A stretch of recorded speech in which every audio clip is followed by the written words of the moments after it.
Hello and welcome to another edition of Ask Ron. This is Ask Ron number 20. Ask Ron number 20. All the questions today came from an MD forum member named Bully God. Thanks for the questions, Bully God. They weren't all serious questions, but I'm going to take them all and answer them seriously anyway, because that's the kind of guy I am. First question, the multi-part question about my marriage. Ron, how long have you been married? Is your wife your best friend? Do you still like her? Okay. I have been married to my wife since June 29th, 1991. So that's over 26 years now. It will be 27 years next June. We actually got married on the day of the 1991 NPC USA Championships in Santa Monica, which I was supposed to be working for the ESPN show, American Muscle magazine. We were doing the event coverage for that show, but I got a pass. I got to excuse because I had to go back to Boston for a few days and get married and bring her back. Just a little quick story about how we met. So it was 1989, fall of 1989. World War II was in its final days. The Red Army was advancing on Germany. The atomic bomb was almost done. No, anyway. So fall of '89, I was working at a place called European Health Spa in West Newton, Massachusetts. Health spa is a lot more accurate than calling it a gym. What it really was like a membership factory. We called ourselves, or we were called, the people that worked there were called instructors. I'm trying to do the air quotes thing. I use that term very, very loosely because not one of us was certified in any way, shape, or form. You didn't even really have to know anything about training, nutrition, any of that to get a job there. If you looked like you kind of worked out and you could sell memberships, you were good. So people would come in and we would take them, we would train them, you know, in this place where the equipment was so old. Dumbbells went up to like 75. They were these old chrome dumbbells. There was not one barbell in the whole place. You know, no squat rack, nothing like that. It was a bunch of old machines from, I want to say, the 60s and 70s. Some old contraptions. The 70s, some of them look like, you know, wannabe Nautilus knockoffs. You know, a couple pieces weren't bad, but I mean, overall, it was the equipment was horrific. It did have a little indoor pool, had like a steam room, had a menthol room, a hot, not tub, but a hot plunge with super hot water next to a cold plunge. You'd go back and forth. So it had some weird things that, you know, your average gym wouldn't have. It was more of a spa. So Janet Rodriguez was her name. She came in as a guest pass with a friend. And we were always giving the members guest passes to come in and bring their friends so we could sign them up to memberships too, because all the owner cared about, he owned 3 of these places at the time, this guy John. And he was a strange guy, but he was obsessed with, you know, making money. He didn't look like he worked out or anything. He looked like kind of like a terrorist, actually. But, you know, he would call us asking, only thing he wanted to know every time he called was, what's the cash and gross? What's the cash? How much cash have people put down for memberships and what's your gross? That's all he cared about. And, you know, it was very hard to get out of these contracts that people signed, collection agencies, whatever. It was horrible. This place was horrible. Anyway, it's long gone. I can say whatever I want about it now. So Janet came in. You know, immediately I thought she was cute. Very cute. She's a beautiful girl. She was 18 at the time. She came in around, I want to say September, October of '89, somewhere around there. So, you know, I would race to the desk to pull her card that had her on the back, you know, weights and measurements, and we would weigh and measure people every week to check their progress. And on the front, it was like a standard, you know, showed all the exercises they could do, and you'd record the weights and the reps and sets and all that stuff. So I would try to get to her card before this other guy, Dennis, a friend of mine.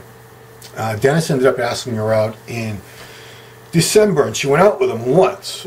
And I had been like afraid to ask her out because she was really, really attractive. Don't ask me why. You know, I wasn't very slick with women. So Dennis asked her out. She went on one date with him. I said, shit, well, she'll go out with Dennis. She'd go out with me. So I asked her out on December 20. Our first date was the 22nd. So I asked her out on December 21st, 1989. 22nd was our first date, and we've been together ever since. Is she my best friend? Yes. Yes, she is. Have I always been the greatest husband to her? No. No, I have not. I'm a better father to my kids. definitely than I've been a husband at times over these many years. I'm not going to go into detail, so don't bother private messaging me or anything. It's between me and my wife. But my best friend, yeah, absolutely. I mean, I'm always going to love her. She'll always be my best friend, and that, whether we're married or not, I'm always going to feel that way about her. We grew up together, basically. I met her when she was 18. I just turned 20 in September of 1989. So we've been together our whole lives. This is a long time. We grew up together. We lived in California for the first almost 10 years of our marriage, and all our family was back here in Boston. So we had to grow up very independent. We had no help from anybody. We had no help with our daughter, who was born in '94, and we didn't come back here till 2000. We didn't have any financial help from anybody. We were totally on our own, and we had just each other to rely on. So that was a huge bonding experience. Yeah, do I still like her? Come on, don't be ridiculous. Like I said, I'll always love my wife, regardless of if we're always married or not. That's a lifelong bond. I'm always going to love her. Next question. Ron, what was your favorite childhood board game? Hungry Hungry Hippos or Candyland? I never liked board games. People would get together to play Monopoly or whatever in the house. I'm like, ugh. I just had no patience. I thought they were stupid, boring. The first game I remember liking was Pong. It was like the first video game, and I had 3 older brothers. I still have 3 older brothers. A couple of them, Roger and Dana, I think they got it for Christmas one year. Maybe I want to say it was like 1975, that Christmas, and I loved it. I played it. It was stupid. It was a ball, and then you had a paddle, and it was going dunk, dunk, dunk, dunk. The ball would go back and forth. It was so simple and so stupid, but. It was the first video game. I love that thing. And then when Atari came out a few years later, I loved Atari 2600. I was okay at it. Once video games got past that stage where it was just one stick and one button, I was done. It was too complicated for me. The board games, no. And the next question is also about games. Which you prefer, chess or checkers? I never learned how to play chess, ever. I had no idea how to play it. Checkers, like, wow, I'd have to be really, really bored with nothing to read, nothing to look at, no one to talk to play checkers. Or Chinese checkers.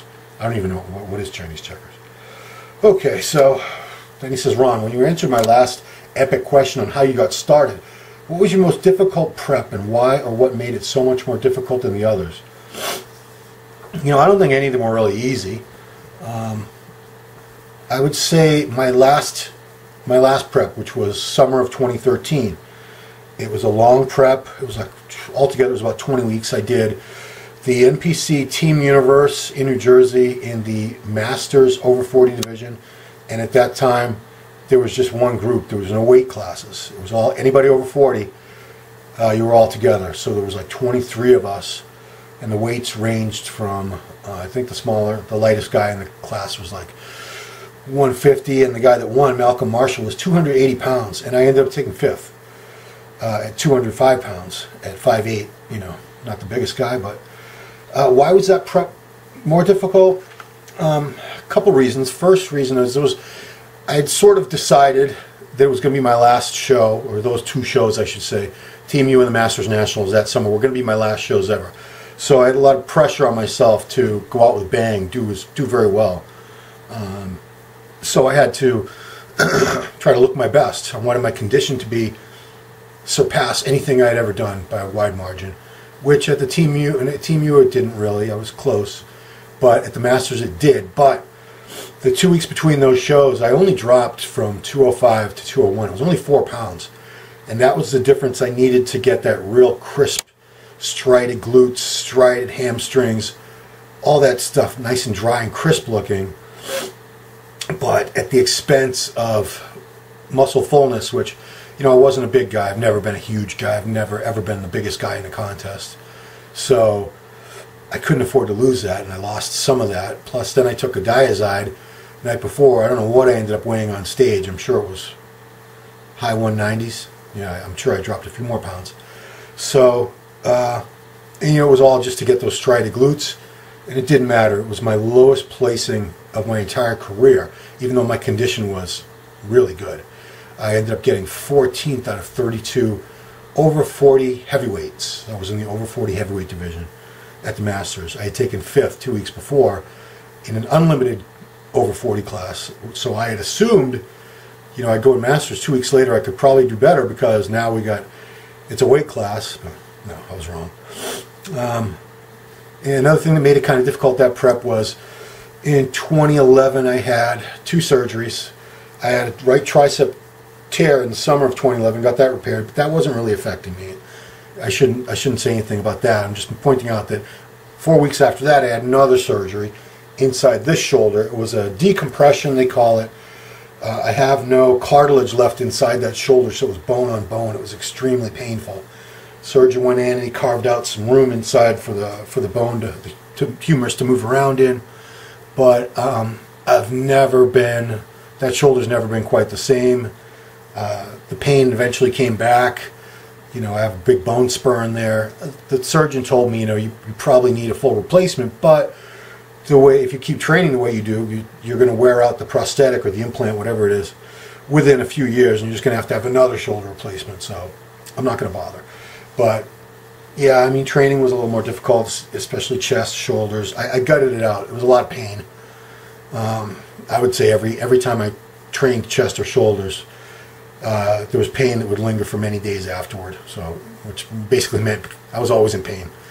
And the conditioning thing, yeah, it was really tough. I was doing a lot of cardio. I was doing whatever I had to do. I was getting up at 4 in the morning, doing 45 minutes fasted cardio on a step mill, doing another 30 minutes after my weight training a few hours later.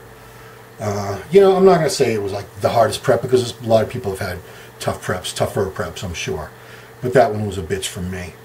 Had it resulted in a better placing, or the pro card I was chasing, it would have all been for, it would have been made sense. It's like, okay, you suffered and you did, but I'm well aware of my genetic limitations. I know what I look like. I'm not delusional, so it is what it is. Am I retired? I don't know. I keep thinking about it, but that's a topic for another day. Next question. Who's the hardest trained pro you've ever trained with? What made it so challenging? The volume, the intensity. So I want to say 2 guys, because I've said Branch before and it was our leg workout, but I have to give Jose Raymond a lot of credit. Trained with Jose many times. We don't really train together anymore. He's up at one end of the state, I'm way down here, and I'm lazy, I don't like to drive. Anyway, he's doing great. I'm doing okay, it doesn't matter. But he's a very hard training guy. Trains super hard, he's very strong. Pushes well past failure, gives every last ounce of effort, keeps a good pace when he works out, doesn't rest too long. So, I don't want to say that Branch trains harder. They both train crazy hard. But the hardest workout I ever had with the pro that I can recall is that leg workout with Branch that I did 3 years ago. I think it's been 3 years now, over 3 years. So he came to my gym. He was doing appearances for Gaspar Nutrition out here at the time, and I was sort of driving him around. Actually, he had his own car. What am I saying? I was sort of just helping out at these store appearances, and driving around with them. And we went to a couple places in Massachusetts, and then a couple places in Connecticut after that. But anyway, he trained at my gym. We did legs, and the guy trains heavy. He does drop sets. He does supersets. And the pace, he just goes. He doesn't rest long at all. You think his form is bad from watching some videos. Where let me tell you, his form on legs is great. Everything was textbook on that, because you do squats with bad form, you're going to get hurt no matter who you are. That was a hell of a workout, though. My legs were sore for about a week after that, which is pretty rare for me at this stage in life, and after having trained so many years.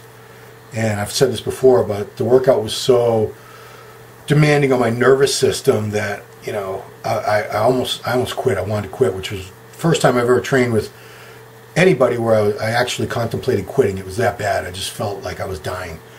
And I laid down. When it was all over, I laid down on the floor for a good 10 minutes and just didn't move, just trying to breathe and stop sweating and get back to some degree of normalcy. Couldn't even drink my post-workout shake. I was just nauseated. Couldn't drink the shake for like an hour. We got some food. I couldn't even eat the food. Had to take it home and didn't end up eating it for another 2-3 hours. Just couldn't get that nausea to go away. So that was a hell of a workout. Branch Warren trains like a monster, man. That guy is just, talk about a work ethic in the gym. Okay, couple more random questions and we're done here. Favorite cereal? What's your favorite cereal? Do you prefer Cinnamon Toast Crunch to Captain Crunch? I don't really like either one of those. So I do have a long list of breakfast cereals. I don't eat a lot of breakfast cereal anymore because it's pure sugar for the most part, sugar and milk. Put those together, it's like a sugar bomb and an insulin bomb to make you fat. And if you're someone like me who can get fat if they're not careful, especially in the colder months when we're allegedly bulking up, you know, it's bad news. So I rarely have it anymore, but there were many times where every night or 4 or 5 nights a week I'd have 2 or 3 big bowls of cereal at once as a dessert for my last meal. Wouldn't do that ever again. Got pretty fat. So my favorite cereals, Apple Jacks, probably my #1 of all time. Frankenberry, the monster cereal. Berry Berry Kicks, haven't had that in years. When I was a kid, there was something called buckwheat. Buckwheat. It was basically Wheaties with like maple syrup on it or something. It was delicious, but like I said, I don't think they've made it since the 70s. I remember having it when I was real young. Raisin Bran, yeah, believe it or not, love that. Honey Nut Cheerios, Corn Pops, or are they called Sugar Corn Pops? I'm not sure. Honeycombs, Cinnamon Flavor Life, and the worst cereal, as far as I'm concerned, is Grape Nuts. Grape Nuts is like gravel. I remember buying it a few times. I don't know why I thought it was going to be good for me or something, so I bought some and had to let it sit in milk for like 20 minutes before it would soften up where it wasn't like little rocks. Like I felt like I was going to chip my teeth off or something. Grape Nuts. Who'd thought to make cereal so unpalatable with that texture, literally like gravel? I don't know what they were thinking. And the final question, Ron, what is your favorite sandwich? And he actually wrote it like that. Do you like Reubens? I haven't had one of those in years. I'm really not a big sandwich fan, per se. I just think, you don't get enough meat in most sandwiches, and if it's like deli meat, to me that's crap meat. I'd rather have a piece of chicken or a steak or some ground turkey with some salsa and chips, something like that. Some real substantial food. If I had to pick a cereal that I do like, sandwich I do like, it'd be a Sandwich Cubano, which I was introduced to from my Cuban wife. She doesn't make them, or she did a few times in the past, but I've had them in there. It's like a baked sandwich with pork and cheese and ham and a few different meats and cheese. So there's a lot of meat in there, and it's like I said, they toast it in the oven so the bread gets crunchy and it's delicious. So those are all the questions I have today for Ask Ron. Bully God, thanks for the questions. Thanks to you guys for watching. And also want to add, I'd like to have more followers like all the fit chicks. Please follow me on Instagram at Ron Harris Muscle. I've been trying to get to 10,000 followers for years, which is pretty weak. And I'm not even there. I'm not even at 9,000 yet. I've been knocking on 9,000 for like well over a year. It's just ridiculous. So at Ron Harris Muscle, if you don't mind. Thank you. Talk to you later. Bye-bye.